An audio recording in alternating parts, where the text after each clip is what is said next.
My name is Bruna Sbranchella, and I live in South Surrey, White Rock in BC. I moved to Canada in 1961 from Rome, Italy.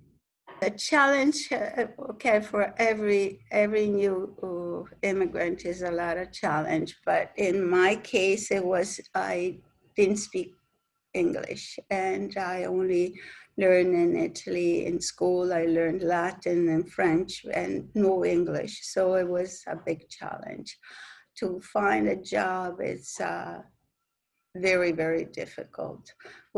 I remember the first word, it was you, because I went for work, and at that time they had canneries and factory in Hamilton, and I thought I was going to get a job. Instead, we were waiting, all the ladies in the courtyard, for a woman. Finally, she arrived. She was quite heavy, and she stepped on a cradle, on a crate, and she started saying, you.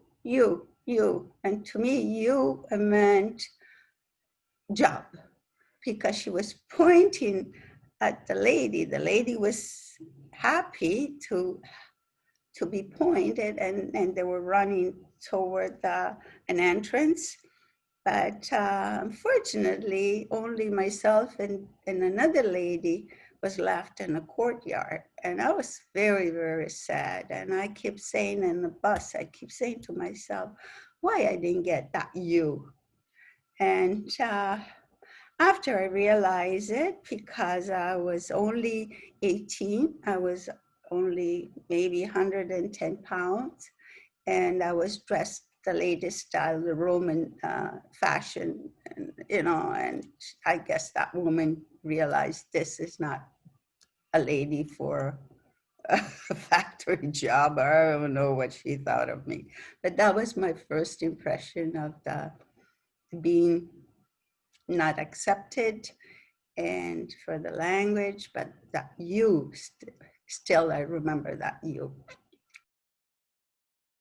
I always loved art, and growing up in Rome, you are surrounded by beautiful sculpting, beautiful architecture, everything, history, whatever, and I always had it in me. And my husband, he graduated in Maestro d'Arte in Rome, and after the kids, were adults, and I started taking classes, but most of the thing important for a newcomer to learn the language, yes. And after that, I started in Dundas School of Valley School, and I got encouraged more and more by my teachers, because the teachers they liked what they saw, and I got involved more and more. And then I was fortunate to be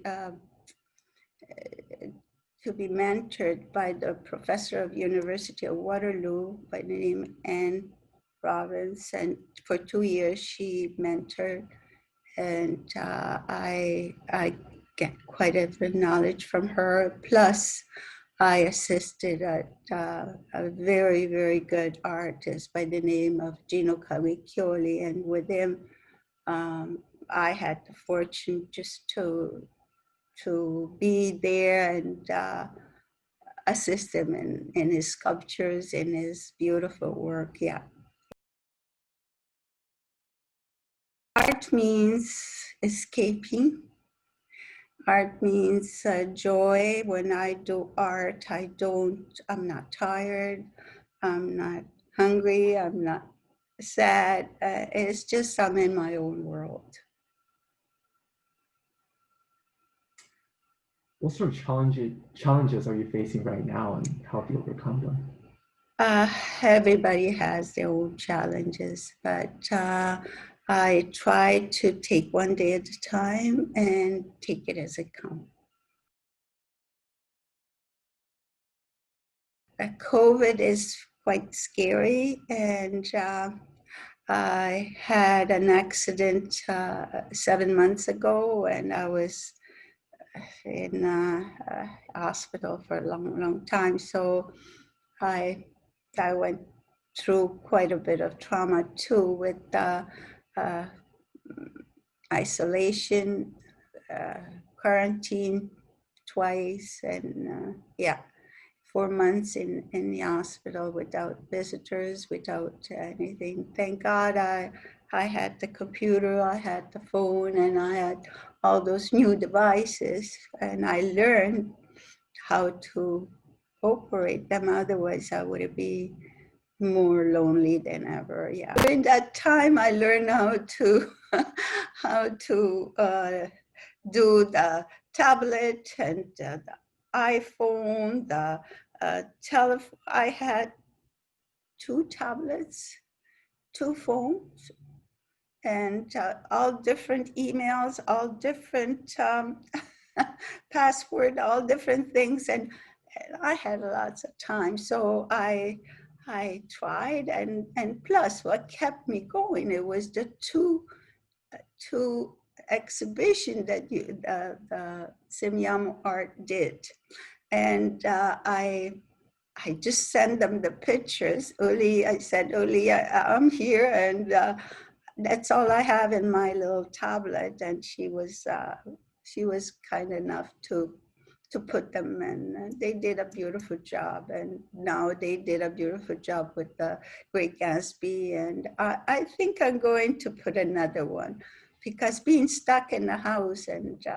it's difficult. At least that is a distraction. I think, okay, could you get that one on top of the fireplace? That one, the Leo and Preston. Yes, that one.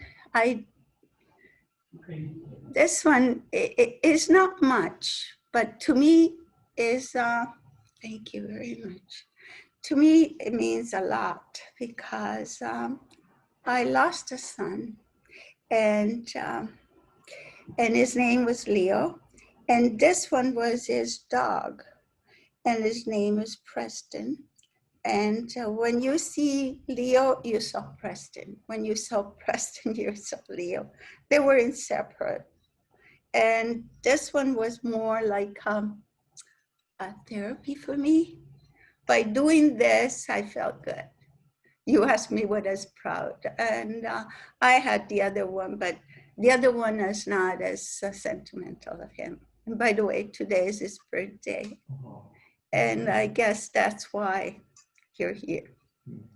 I made this sculpture because I really liked the time, 1930. I think that it was so much grace in dresses and hats and everything. So I came to this idea to make this woman, but you can't see, unfortunately, I cannot lift it up to see the lip of the dress. The lip of the dress is quite different. You see, it's can you help me lift? See the lip of the dress? The dress is going all around, and there is this little dog with one ear up and the other one down, looking at her. She's getting ready to go out. She's all dressed up, and he wants to go too, of course. He couldn't anyway. But how you do it, this one, is to have an armature. And with the armature, you start using the clay. In this case, I used a red stoneware clay, and you start to build. You build gradually, you build all the details. The details I love to do the most, but she's quite cute. I think she's very elegant. And with this one, I had an honorable mention, and not an honorable mention, what was it? Yes, the honorable mention. And yeah, lots of memories. And this one is on 2009. So I decided to put it in the exhibition for the Great Gatsby with the other one, the other piece that I made. Plus, there is another one that I made. It's called the African. Okay, this is the best interpretation of the theme, which is it's the picture is I don't know where the picture. I'll put a picture. Okay, you put the picture of this one, and then there is the other one that I have, the African creation of goddess. So that one is it's like mythological thing because it's not the shoulder of a person. It's just it's a trunk. You can see there is a trunk instead of the shoulder. So the birds and she's coming out of a trunk anyway. It's mythological, and I really like this one. This one is the Nada and the Swan, which is it was an exhibition done in Burlington Art Center, and in 2011 it was called The Critical Path, and it was a very good exhibition. I really like it, and I had a very good review. A lot of people like it, and you can see Swan and Nada laying down. I used to take courses in anatomy, in which I enjoyed it so much in the Burlington Art Center, and the teacher used to get a professional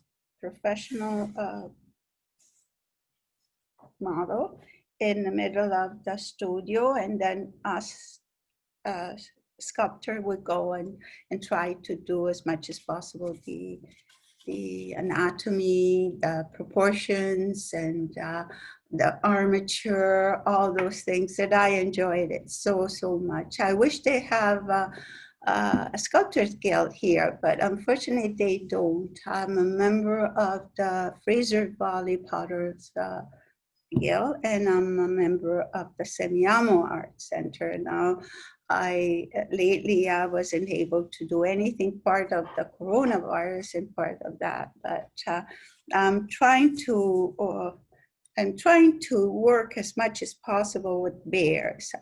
Bears are my passion. You can see one is here, is not attached, so they're all in pieces. Oh, okay. But this one, they are attached. Maybe you can just put them here. One is not attached, the baby is not attached to it.